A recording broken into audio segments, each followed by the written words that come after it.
by yourself.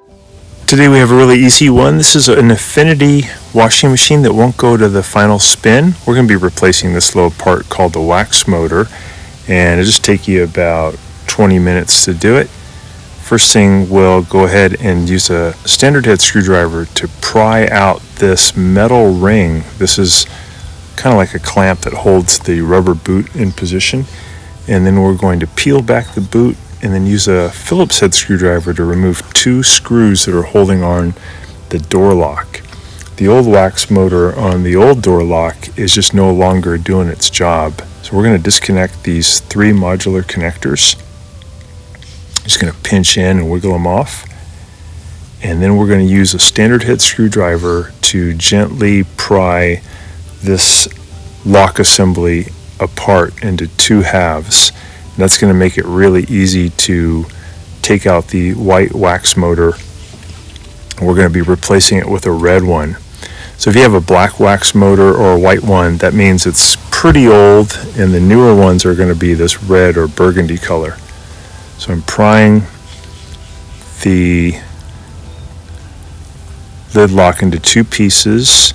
I want to be careful when I separate them because the one half is the top half. The bottom half has all the pieces in it, and you don't want those pieces to fall out. So just very carefully separate these 2 halves, and you'll see that one half has all the goodies and the other half is just hollow, and that's the one we're going to take off.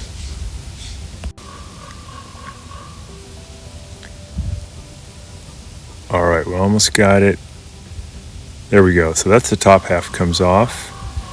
And basically what we got to do is use one thumb to kind of push down on the area in front of the wax motor as we just gently wiggle the old wax motor out. So here's the part number for the new wax motor. You can get these at Amazon. They're probably $17 with tax.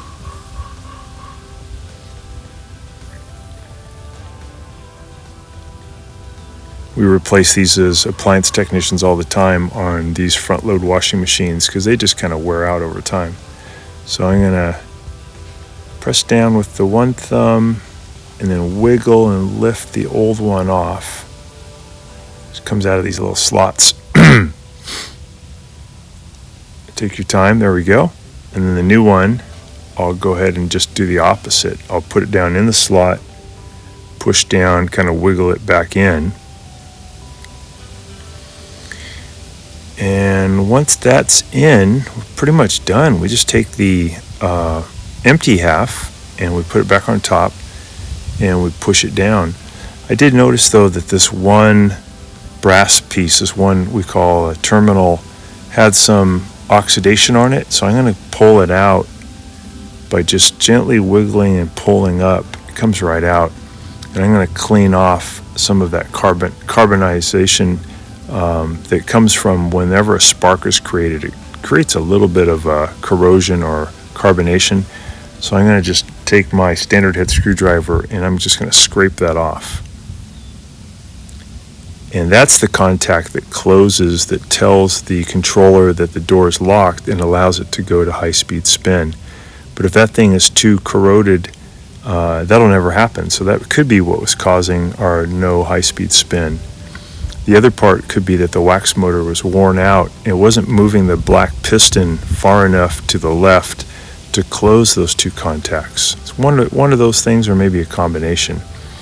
So we've ruled out both now by putting in a new wax motor, cleaning the contact.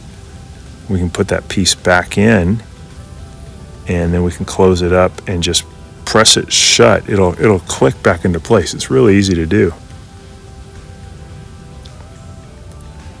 All right, we're just going to do the reverse now. We're going to put it back behind the boot, grab those 3 modular connectors, and we'll put them back.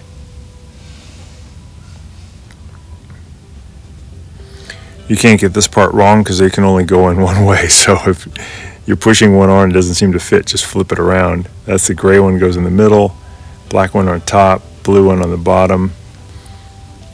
Blue one goes on the wax motor. And then that's it. Put that back in. We're going to go ahead and add the 2 Phillips head screws.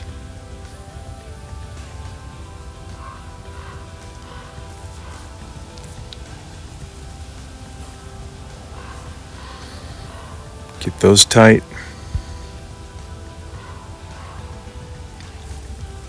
Alright, we're going to use our thumbs to put this rubber seal back over the metal lip all the way around, making sure it's fully seated.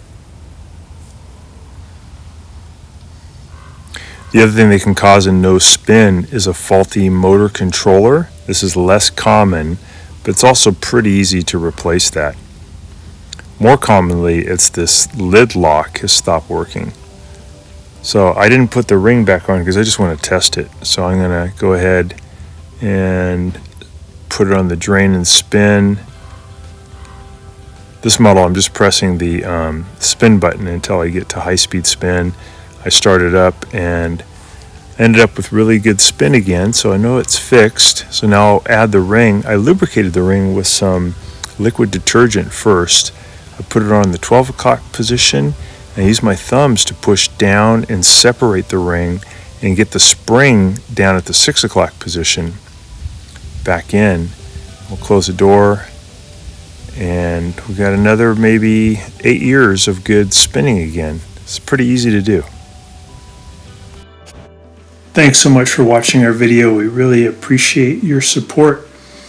And when you get a chance, please press the subscribe button below so you can be subscribed, and also the notification bell so we can send you more videos about appliance repair.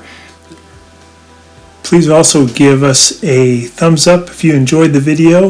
If you really liked the video and it really helped you, please press this new applaud button